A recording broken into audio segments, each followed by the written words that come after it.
activation bell, you'll have superpowers for the rest of your life. So what are you waiting for? Time to fly.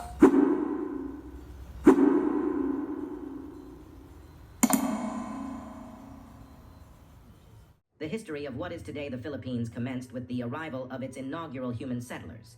It's conjectured that approximately 60,000 years ago, these early inhabitants navigated the archipelago using rafts or boats, establishing various communities across the islands. Some of these groups began to flourish and grow into larger communities, gradually evolving into what some scholars suggest could be deemed early states. Austronesians and later speakers of Malayo-Polynesian languages arrived in successive waves, commencing around 4000 BC.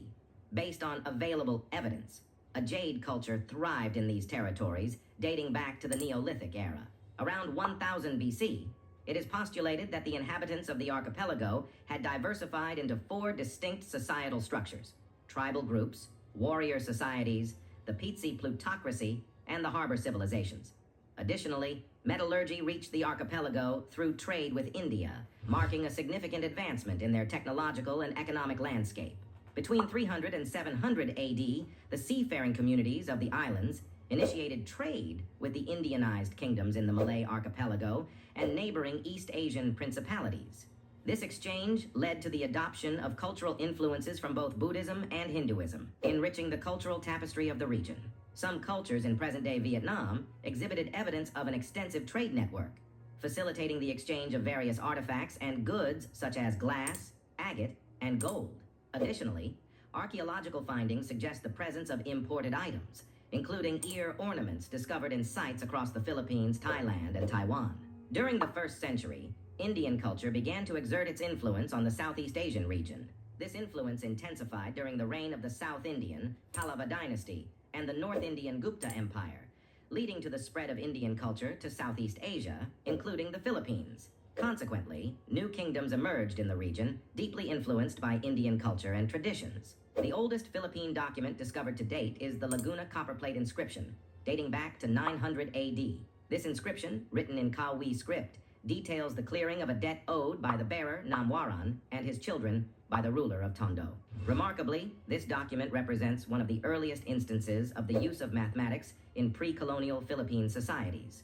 The Laguna copperplate inscription also reveals evidence of a standardized system of weights and measures, as demonstrated by precise measurements for gold and other commodities, as well as in astronomy. Furthermore, the presence of various Sanskrit terms and titles within the document suggests that the culture and society around Manila Bay were characterized by a fusion of Hindu and Old Malay influences, akin to the cultures observed in Java, Peninsular Malaysia, and Sumatra during that era. In the years preceding 1000, the Philippine Islands were home to various maritime societies, yet there was no centralized political state governing the entire archipelago.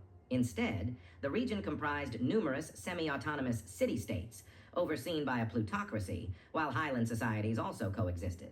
These smaller entities often shifted between affiliation with or influence from larger Asian empires, such as Majapahit and the Ming dynasty of China. Around 1225, the realm of Ma'ai, a pre-Hispanic Buddhist state based in Mindoro, thrived, drawing traders and vessels from the Ryukyu kingdom to the Empire of Japan. Chao Jukua, a customs inspector in Fujian province, China, penned the Description of the Barbarous Peoples, detailing trade with this ancient state. The inhabitants were recognized for their integrity in commercial dealings. During the 1300s, much of present-day Indonesia fell under the dominion of the Hindu Majapahit Empire. This empire extended its rule over Luzon Island and the Sulu archipelago. However, with increased influence came conflicts, as local tribes engaged in relentless guerrilla warfare against the empire. After enduring skirmishes, Luzon's kingdoms ultimately reclaimed independence following the pivotal Battle of Manila in 1365. Similarly, Sulu asserted its autonomy and retaliated by attacking the Majapahit province of Brunei, only to be expelled by a fleet from the Majapahit capital. The onset of the Islamic era in Indonesia heralded the decline of the Majapahites, with their provinces gradually seceding to form independent sultanates. In 1380, Makdum Karim, an Arab trader hailing from Johor, arrived in Sulu from Malacca, introducing Islam to the Philippines. Moreover, Sharif ul-Hashim, an Arab Muslim explorer, played a pivotal role in establishing the Sultanate of Sulu. He accomplished this by converting the Hindu king, Raja Bagwinda, to Islam, and subsequently marrying his daughter, solidifying the Sultanate's foundation.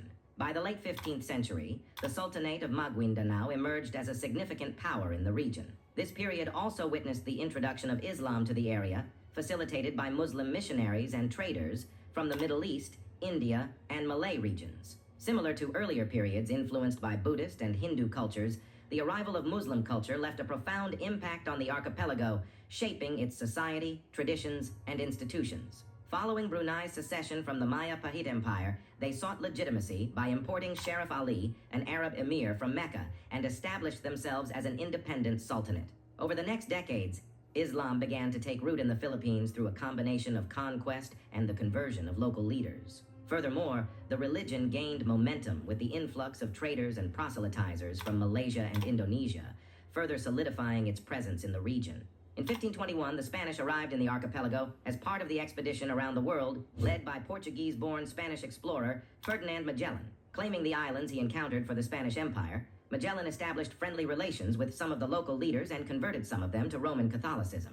Due to the vast expanse of the Philippines as an archipelago, the Spaniards embarked on exploring numerous islands. However, the explorer Ferdinand Magellan met his demise during the Battle of Mactan, where he faced resistance from the local ruler. Over the ensuing decades, additional Spanish expeditions were dispatched to the islands. In 1543, an expedition led to the naming of the islands as the Philippines, in honor of Philip of Austria, who ascended to the Spanish throne as Philip II on January 16, 1556. The name was subsequently extended to encompass the entire archipelago during the Spanish era.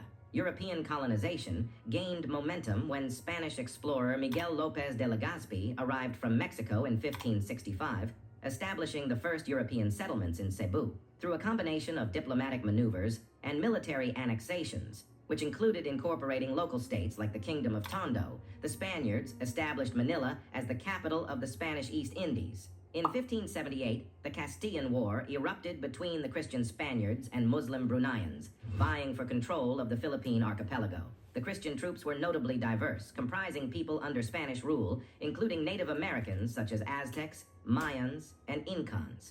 Gathered and dispatched from Mexico and South America, they were led by Spanish officers who had previously collaborated with native Filipinos in military campaigns across Southeast Asia. The Muslim side was similarly diverse, receiving support from the Ottoman Empire. Their troops consisted of Malay warriors and expeditionary forces dispatched by the Ottomans, comprising mainly Turks, Egyptians, Swahilis, Somalis, Indians, and others. The conflict concluded with a status quo ante bellum. Just 2 decades later, following the conquest of Luzon, significant strides were made in the colonization of the islands and the propagation of Christianity. A cathedral was erected in the city of Manila, accompanied by an episcopal palace. Monasteries and churches sprang up across the islands, leading to a growing number of conversions to Christianity. Additionally, Spanish and Mexican families established settlements in the new territories, fostering stronger communities. Substantial portions of the archipelago fell under Spanish rule, leading to the creation of the first unified political entity known as the Philippines. Spanish colonial administration brought about the introduction of Christianity, the implementation of a legal code, and the establishment of the oldest modern university in Asia. The Philippines was initially governed by the Mexico-based Viceroyalty of New Spain before transitioning to direct Spanish rule. Over the following centuries, numerous revolts erupted among the local population in response to perceived abuses by Spanish authorities. Ultimately, Spanish rule came to an end after the conclusion of the Spanish-American War in the late 19th century. In 1898, the Philippines became a territory of the United States. The United States subsequently established insular governments to oversee the administration of the Philippines. In 1907, an elected assembly was established through popular elections. The U.S. made promises of independence to the country, outlined in the Jones Acts. As a result, the Philippine Commonwealth was established in 1935, serving as a 10-year interim period preceding full independence. Before attaining full sovereignty, in 1942, during World War II, the Philippines fell under Japanese occupation. However, by 1945, the United States liberated the Philippines from Japanese control. Subsequently, the Treaty of Manila was signed in 1946, formally establishing the independent Philippine Republic. The era of Philippine independence was characterized by internal conflicts and a brief period of dictatorship, but also significant progress and development. Manuel Roxas assumed office as the first president of the Independent Republic of the Philippines, marking a pivotal moment in the nation's history. The United States officially ceded its sovereignty over the Philippines on July 4, 1946, as planned. Despite this, the Philippine economy remained heavily reliant on United States markets. Following Manuel Roxas's sudden death from a heart attack in April 1948, Vice President Elpidio Quirino assumed leadership until 1953. While communist partisans operated in the islands during the 1950s, they were ultimately defeated. In the mid-1960s, a significant event unfolded as Ferdinand Marcos ascended to power in 1965, maintaining control until 1986. This period encompassed the concluding years of the Third Republic, spanning from 1965 to 1972, followed by the imposition of martial law in the Philippines from 1972 to 1981. Marcos's regime was characterized by dictatorship and widespread instability. In 1986, Ferdinand Marcos was ousted from power, and Maria Corazon Aquino assumed leadership. Since then, 5 other presidents have governed the Philippines.